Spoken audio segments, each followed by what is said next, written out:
Hello friends, and welcome to Escaping the Mouse with your host, me, Rick Roll. Alright, it's another hot, sweltering day here in Waco.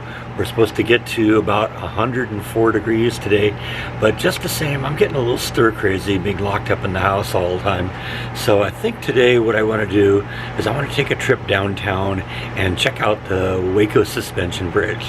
As you know, that's been being refurbished for the last about year and a half, and supposedly sometime this year it's supposed to reopen again. So I want to go down. Last time I was there, they were restringing the main cables that suspend the whole bridge, and let's see what kind of progress they've made and maybe get an estimate when this thing's going to be habitable again.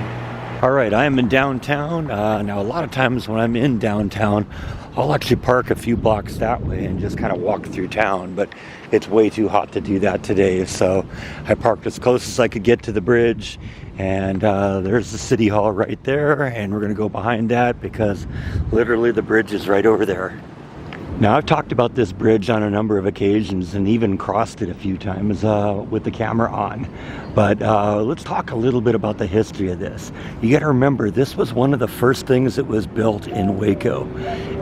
During the time, Waco was founded about 1849, and by 1866 it had grown as a trade route, as a stopping point on a trade route for cotton and for cattle, which were major industries in the area. And the big issue was getting the getting the cotton and the cattle across this river right here. This is the Brazos, and it's too deep to cross using traditional method that they use for crossing rivers with cattle. It was too deep and too much of a current, so they used to use barges and the likes to get across this thing. But that was unsafe, and it was slow, it was inefficient. So by 1866 they decided that they needed to build a bridge, and there were no other bridges on this river. You can see 3 of them going that way, you can see 2 of them going that way, and we got Highway 35 going over there a little bit further on. But there was none of this then. In fact, this is the first bridge across the Brazos ever, and for a while was the only significant suspension bridge in all of Texas. And it was, like I said, they decided they needed it about 1866, and there was even problems building it because there was no real industry here in Waco to build the major components of this thing. So a lot of this stuff was built elsewhere and transported here. Now, there was a bit of a problem with that because there wasn't even a rail line spur going past Waco at this point. And in fact, the nearest railway was 100 miles away. So what they'd have to do is they'd have to bring all the supplies in by rail to that point, drop it off as close as they could, and then it all had to be hauled by hand, on wagons and that kind of stuff, 100 miles to this location. Now, the bricks themselves that build up the suspension, or that build up the support here, they were all made here, but everything else, the cables, all of the trusses, all the metal work up there, that all had to be constructed elsewhere and shipped in. And so that was a big part of the task, is getting all that stuff here. And it took them about 3 years to build this thing. And when they finally did, it opened up almost immediately. The town figured out that, hey, we're like $200,000 in the hole from this thing. So the town started charging a toll to cross the bridge. That was very unpopular with the residents, but they got stuck with it. And basically the toll was, if you're hauling cattle across, it was 5 cents a head, and it was also set up so you could bring wagons and even pedestrians across. But everyone had to pay a toll, but that was horribly unpopular with the townspeople. So about 20 years later, in about 1889, the county of McLennan County, the county that Waco is in, bought the bridge for $70,000, and they eliminated the toll. People were very happy about that. Now, about 1917, the bridge started having to hold up to more forces than it was originally built for. It was built for cattle, it was built for wagons, it was not built for trucks and cars, which were starting to become an issue. So they did a major refurbishment then, where they replaced the cables with heavier gauge cables.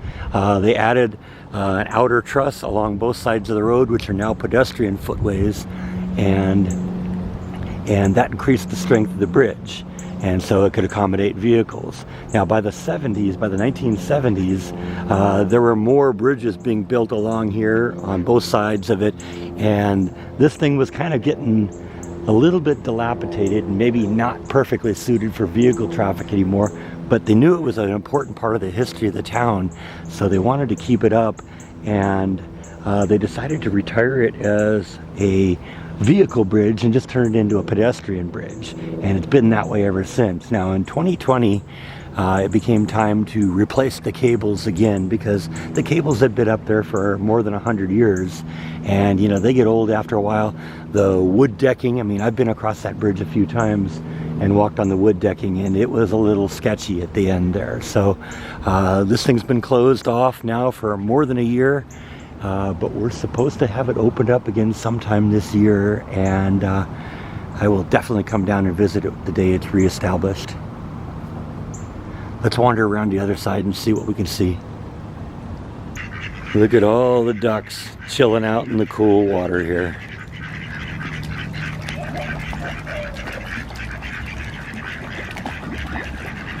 These guys were all here when I was doing that spiel on video, and they were all very quiet, but now they're alarmed by the fact that I'm invading their territory. Now, of course, I've shown you these a bunch of times. These are little statues that are put on one edge of the bridge to commemorate its original purpose, which was for transporting cattle and cotton. And so we've got these huge sculptures right at the foot of the bridge here that are there to commemorate that. But there is the bridge right there, and the people who are still working on it.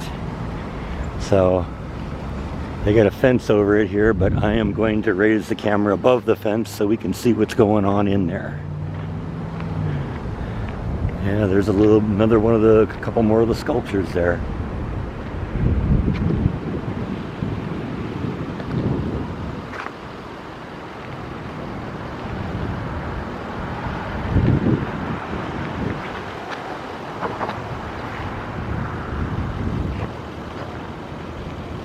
See, it looks like they've replaced the walk path with concrete out there.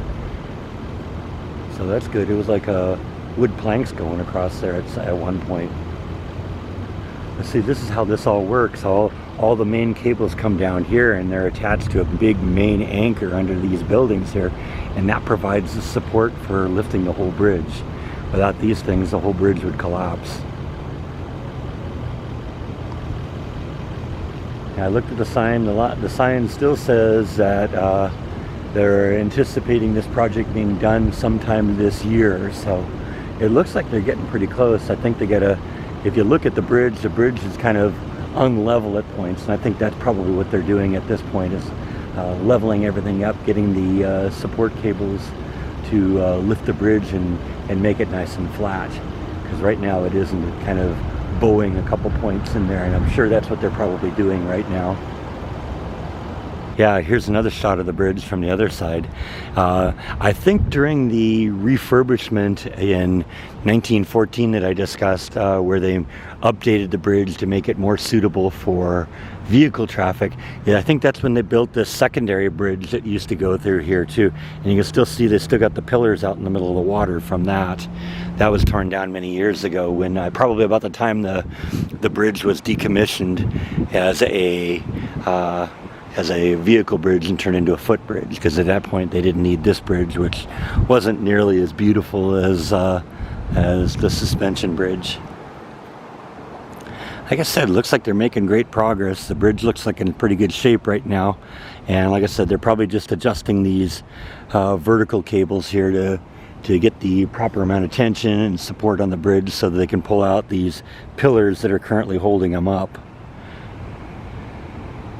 It looks like for the most part they got it all put together. So like I said, once they get it all dialed in and off of these pillars out here in the middle and suspending itself, then this thing will be ready to be used again. I can't wait to go walk over it.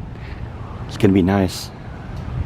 So I think that's all that I have for today. Thank you as always for watching, and I'll see you next time on Escaping the Mouse. Good night.